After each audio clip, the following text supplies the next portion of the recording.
Hello বন্ধুরা, কেমন আছো তোমরা সবাই? আশা করছি তোমরা সবাই খুব ভালো আছো। প্রত্যেকদিনের মতো আজকেও নিয়ে চলে এসেছি বেশ কিছু কিচেন টিপস। আর যেই টিপসগুলো জানা থাকলে আমাদের সংসারের কাজগুলো হয়ে যাবে অনেকটাই সোজা, বেঁচে যাবে সময়, পরিশ্রম, মাসিক বেশ কিছুটা খরচও। আজকে সেই রকমই বেশ কিছু জানা অজানা টিপস তোমাদের সাথে শেয়ার করব, যেগুলো দেখলে আমাদের প্রত্যেক গৃহিণীর কোনো না কোনো ঠিক উপকারে আসে। চলো তাহলে বেশি কথা না বাড়িয়ে আজকের ভিডিওটা শুরু করা যাক। প্রত্যেকদিন আমাদের কিন্তু প্রায় সময় ২ বার বা ৩ বার রুটি করতেই হয়। কিন্তু রুটি করার সময় এরকম কি কখনো হয় বেলন চাকিটা স্ল্যাপের ওপর এইভাবে রেখে বা মেঝের ওপর রেখে যখন আমরা রুটি বেলি, খেয়াল করে দেখবে বন্ধুরা এই রুটি বেলার সময় যে মুভমেন্ট হয় তাতে কিন্তু এই বেলন চাকিটা এতটাই স্লিপ কাটে যে আমাদের কিন্তু রুটি বেলতে ভীষণই অসুবিধা হয়। কেননা এই মেঝেটা এতটাই স্লিপারি হয়ে যায়, এই কাজটা করতে গিয়ে কিন্তু অনেকটা সময় আমাদের নষ্ট হয়। ফলে বারবার এই বেলন চাকিটা ঠিক করতে সময় লেগে যায়। সাথে কিন্তু রুটিগুলো ঠিকঠাক মতো গোল করা সম্ভব হয় না। তো কিভাবে আমরা রুটি বেললে পরে কোনো রকম ভাবে মেঝের মধ্যে স্লিপ কাটবে না? অনেকেই আছে মেঝের মধ্যে একটা কাগজ বা কাপড় পেতে নেয়। তাতে কি হয়, এক্সট্রা কিন্তু কাপড়টা নোংরা হয় আটার গুঁড়ো পড়ে।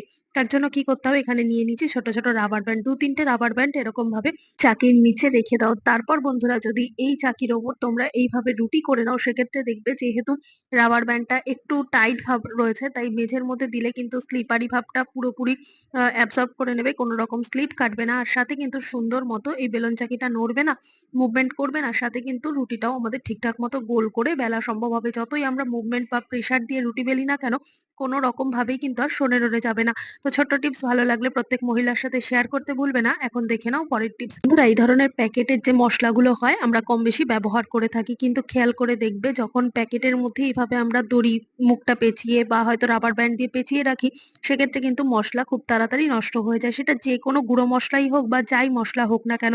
তো এখানে বেশ খানিকটা কাসুরি মেথি আমি নিয়েছি। এবার গার্ডার হাতের সামনে ছিল না বলে এই প্যাকেটটাকে কিভাবে মোড়াবো তাই একটা দড়ি দিয়ে এভাবে বেঁধে রেখেছিলাম। কিন্তু এভাবে রাখলে তো এর গন্ধটা উড়ে যাবে, সাথে কিন্তু ঠিকঠাক মতো টেস্টও লাগবে না, নষ্টও হয়ে যাবে মসলাগুলো। তো কিভাবে রাখবো, তার জন্য কিন্তু আমরা সবসময়ের জন্য চেষ্টা করি এরকম একটা কন্টেনারের মধ্যে রাখার। আর কন্টেনারের মধ্যে যখনই এই মসলাগুলোকে আমরা ঢেলে ফেলবো, তখন দীর্ঘদিন পর্যন্ত যখন এই মসলা দিয়ে আমরা রান্না বান্না করবো, খেয়াল করে দেখবে বন্ধুরা এই মসলার মধ্যে কিন্তু ছোট ছোট পোকা হয়ে যেতে পারে বা হয়তো ফাঙ্গাস পড়ে যায়।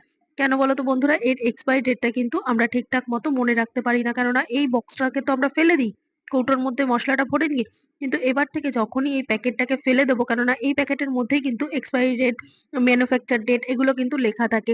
তো কি করব, এই যে যেই খানটাতে তোমাদের এই এক্সপায়ারি ডেট বা কিছু লেখা থাকবে না, ঠিক সেই জায়গাটা খুঁজে নেবে। খুঁজে নেওয়ার পর তোমরা সেই জায়গাটাকে ছোট্ট টুকরো করে কেটে নেবে। তো আমি খেয়াল করে দেখলাম যে এই এক্সপায়ারি বা ম্যানুফ্যাকচার ডেটটা কিন্তু এই উপরের কাগজটাতেই রয়েছে। আমি চারধার দেখে নিয়ে তারপর লক্ষ্য করলাম।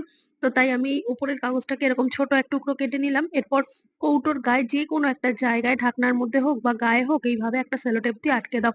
তাতে কি হবে, আমরা কিন্তু এর ম্যানুফ্যাকচার আর এক্সপায়ারি ডেট দুটোই কিন্তু লক্ষ্য রাখতে পারবো। আর এইভাবে যদি মসলা ব্যবহার করি, মসলা অনেকদিন পর্যন্ত ভালো থাকবে। আমরা নিশ্চিত থাকতে পারবো যে এই মসলাটা কতদিন আমরা ব্যবহার করতে পারবো।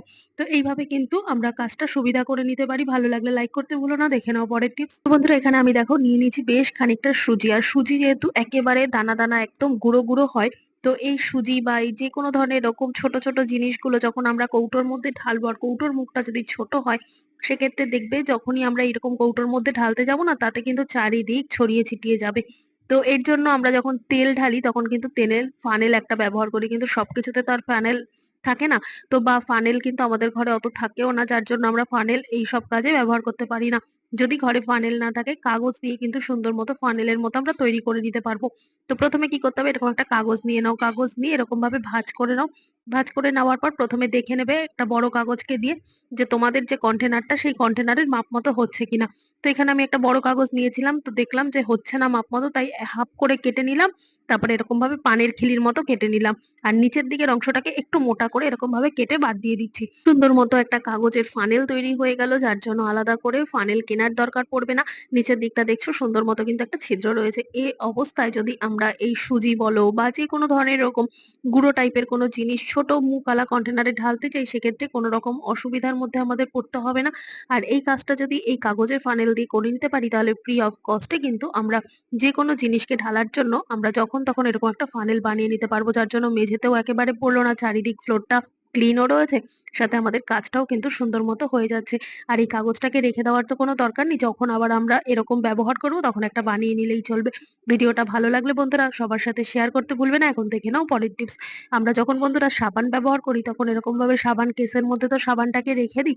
আর সেক্ষেত্রে অনেক সময় জল থাকলে দেখা যায় যে সাবানটা গলে যায়। যতই এই কেসের নিচের দিকটা ছিদ্র থাকুক না কেন, চারদিক উঁচু আর মধ্যেখানটা এরকম নিচু হওয়ায় কোথাও না কোথাও তো জল জমে। আর বারবার এরকম ভিজে হাতে সাবানটা ধরলে খেয়াল করে দেখবে বন্ধুরা সাবানটা কিন্তু খুব তাড়াতাড়ি গলে শেষ হয়ে যায়। যেখানে একটা সাবান হয়তো ২০-২৫ দিন যেত, সেখানে ৫-৭ দিনের মধ্যেই সাবানটা গলে একদম নষ্ট হয়ে যায়। তার জন্য এখানে নিয়ে নিয়েছি রাবার ব্যান্ড। এই ধরনের ছোট ছোট রাবার ব্যান্ড যদি বড় সাইজের হয় ২-৩ প্যাচ করে নেবে। আর যদি একদম টাইট মতো হয় একটা একটা প্যাচ করে দিয়ে একটু গ্যাপ দিয়ে দিয়ে এরকম ভাবে রাবার ব্যান্ড আটকে নেবে। এখানে আমি ৩ টে আটকেছি। তোমাদের যদি সাবান কেসটা একটু বড় হয় আরো বেশি বা কম লাগিয়ে নেবে একটু গ্যাপ দিয়ে দিয়ে। এবার ভিজে হাতে যখন আমরা সাবানটা ব্যবহার করব, তারপর যদি এই কেসের ওপর আমরা রেখে দিই দেখবে বন্ধুরা বেশ কিন্তু অনেকটা গ্যাপ রয়েছে সাবান কেস থেকে এই গার্ডারের ওপর রাখার জন্য।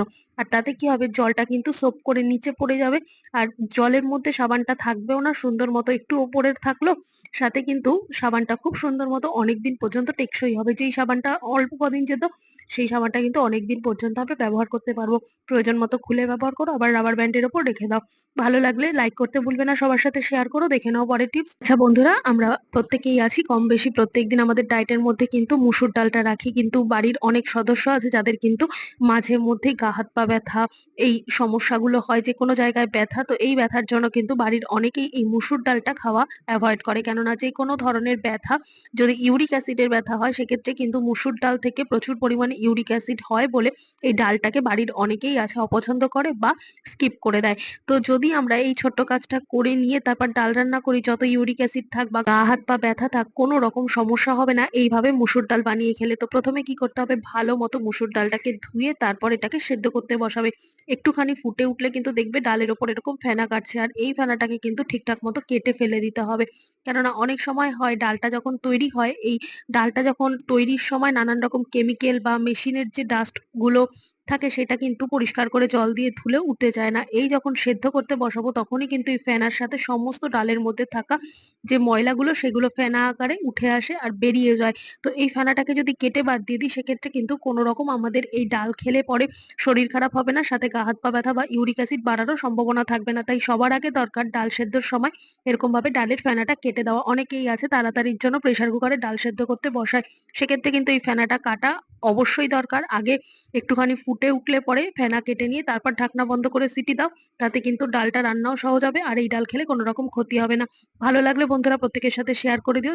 দেখে নাও পরের টিপস। এই ধরনের ছোট ছোট মাছ যখন বাজার থেকে না কেটে নিয়ে আসে তখন কিন্তু ভীষণ পরিমাণে সমস্যায় পড়তে হয় মহিলাদের। যে কোনো ধরনের ছোট মাছ কেটে আনার, যদি কেটে আনেও সেক্ষেত্রে কেটে আনার পরেও খেয়াল করে দেখবে আঁশ কিন্তু থাকেই কম বেশি। তো এই আঁশটা ছাড়ানো কিন্তু ভীষণই সমস্যার একটা ব্যাপার। আর হাত যদি দিয়ে আমরা ছাড়াতে যাই সেক্ষেত্রে নখের ভেতর খোঁচা লাগতে পারে, রক্ত বেরিয়ে যেতে পারে। তাই আমরা কিন্তু অনেকেই এই আঁশ ছাড়ানোর ব্যাপারটা হাত দিয়ে করতে একটু অ্যাভয়েডই করি। তো কি করে করতে হবে, এখানে নিয়ে নিয়েছি একটা জলের বোতল, আর জলের বোতলের ওপরের অংশটাকে এভাবে কেটে নিলাম। তারপর দেখো এই ঢাকনার মধ্যে যে অংশটা রয়েছে না, সেই জায়গাটা কিন্তু কিন্তু এইভাবে আমরা হাতল মতো ধরে নেব।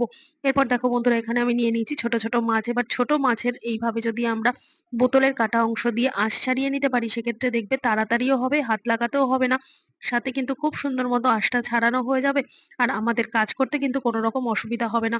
তো এইভাবে যদি আঁশটা ছাড়িয়ে নেওয়া হয় অল্প সময়ের মধ্যে যেরকম কাজটা হয়ে যাবে, সাথে আমাদের হাতেও ব্যথা লাগবে না। তো দেখতে পাচ্ছ বন্ধুরা কত সুন্দর মতো কিন্তু একটা বোতলের কাটা অংশ দিয়ে আমরা আঁশটা ছাড়িয়ে নিতে পারছি। আর এই বোতলের কাটা অংশটাকে যদি আমরা রেখে দিই সারা জীবন কিন্তু আমাদের মাছের আঁশ ছাড়ানোর কাজে ব্যবহার করতে পারবো। তো আশা করছি আজকের সমস্ত টিপস তোমাদের কাজে দেবে। ভালো লেগে থাকলে লাইক কমেন্ট শেয়ার করে পাশে থাকবে। আর আমার এই ভিডিওটা তোমরা কে কোথা থেকে দেখছো কমেন্ট করে জানাতে ভুলবে না। দেখা হবে আবার অন্য কোনো ভিডিওর সঙ্গে। ধন্যবাদ।